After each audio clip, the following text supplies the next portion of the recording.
दीपावली पर पूछे जाने वाला सबसे बड़ा सवाल, दीपावली की रात जुआ और पत्ते खेलना शुभ या अशुभ?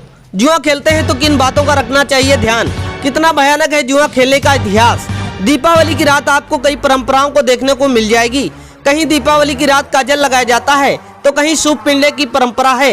एक परंपरा और अलाई बलाई निकालने को भी है। शाम को तारा देखकर अलाई बलाई निकाली जाती है तो कहीं जुआ खेला जाता है। अब सवाल उठता है कि आखिर क्यों जुआ खेला जाता है?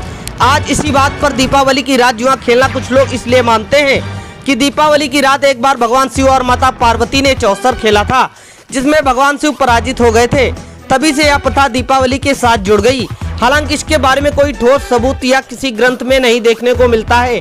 अब आपको बताते हैं कि अगर आप वाकई में दीपावली के दिन जुआ खेलते हैं या उसके आदी हैं तो आपको किन चीजों का ध्यान रखना चाहिए।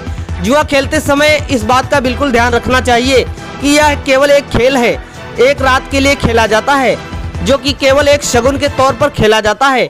एक सर्वे के मुताबिक जुआरी सबसे पहले दीपावली की रात जुआ खेलता है, फिर धीरे धीरे उसको लत लग जाती है। इसलिए आप अपने पर इसका प्रभाव न पड़ने दें। दीपावली पर नजर डालें तो जुआ खेलने का इतिहास बड़ा भयानक है। इंसान के लिए ही नहीं, कई बार भगवान को भी जुए के कारण मुसीबतों का सामना करना पड़ा।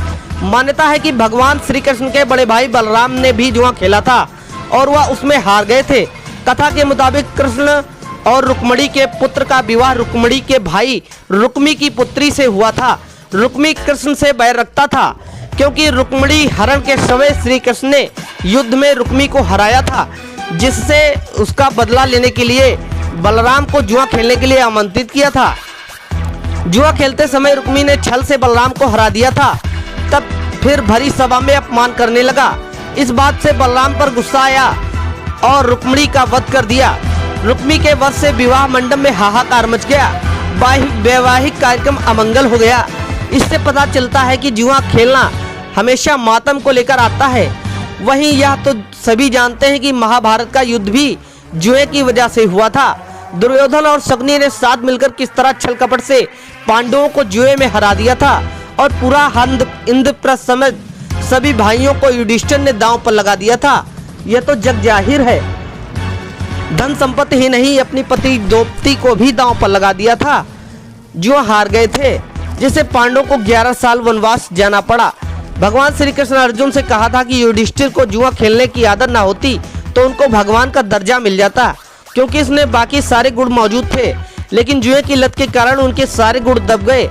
दीपावली की रात जुआ खेलने की परंपरा को लेकर आपकी क्या राय है? कमेंट बॉक्स में जरूर बताएं। Bureau report, national power TV.